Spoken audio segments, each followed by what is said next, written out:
सभी युवा उस ईश्वर को याद करते हुए आप जिस भी भगवान को मानते हैं उसका नाम लेते हुए एक जयकारा लगा दीजिए। बोलो हर हर महादेव, जय श्री शंकर। युवाओं के पक्ष में फैसला आने की खुशी में हे भोलेनाथ, मैं हरिद्वार आकर तेरे चरणों में शीश झुकाऊंगा। जय हिंद, नमस्कार।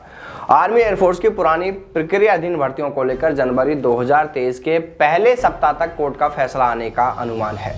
इस मामले से जुड़े लोगों का यह भी कहना है कि फैसला हर हाल में युवाओं के पक्ष में ही आएगा और युवाओं में भी इन दिनों बड़ा पॉजिटिव माहौल बना हुआ है। सभी को यह उम्मीद है कि नए साल पर कोर्ट से सभी को अच्छी खबर जरूर मिलेगी। लेकिन सच कहीं ना कहीं ये भी है कि जब तक कोर्ट का फैसला नहीं आ जाता है तब तक कुछ युवाओं के दिल में धक धक सी होती रहेगी, क्योंकि कई युवा हमें कमेंट करके रोज ऐसे सवाल पूछते रहते हैं।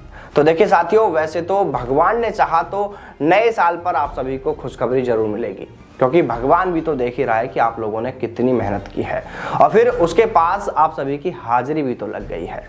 और फिर जज साहब ने भी तो आपकी परेशानी सुनी है। जिस तरह की प्रतिक्रिया इस पूरी सुनवाई के दौरान जज साहब की देखने को मिली है, उससे भी यही अनुमान लगता है कि युवाओं के भविष्य के साथ खिलवाड़ नहीं होगा, क्योंकि वो खुद इस बात को भी कह चुके हैं कि ये मामला युवाओं के भविष्य से जुड़ा है। इसलिए सभी युवा पॉजिटिव सोच रखें। और हाँ, अगर इस मामले में कहीं ऊंच नीच हो भी जाती है तो अब तक तो आप सभी युवा भी इस लड़ाई को लड़ते लड़ते इतने मजबूत हो गए हैं कि अब तो आप किसी भी हाल में अपना हक किसी को छीनने नहीं देंगे। अगर ये हक की लड़ाई और आगे भी बढ़ जाती है, हाई कोर्ट का फैसला आपके पक्ष में आने पर अगर सरकार सुप्रीम कोर्ट भी जाती है, तो फिर इससे आगे की लड़ाई को तो फिर और बहुत ज़्यादा मजबूती के साथ में लड़ा जाएगा।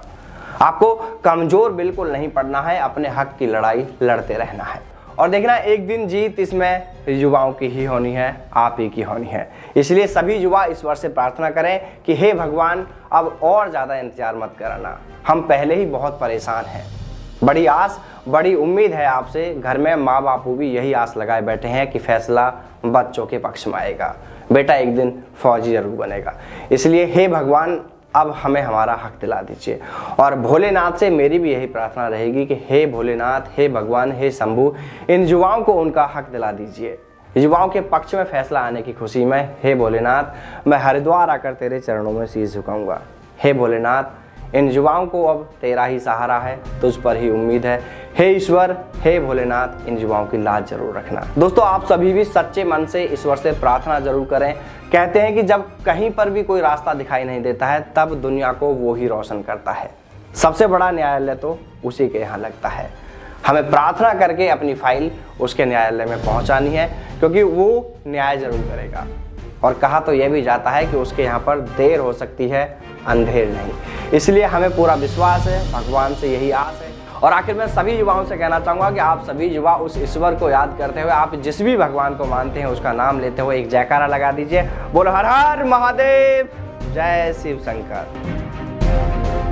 जय हिंद, जय भारत, वंदे मातरम।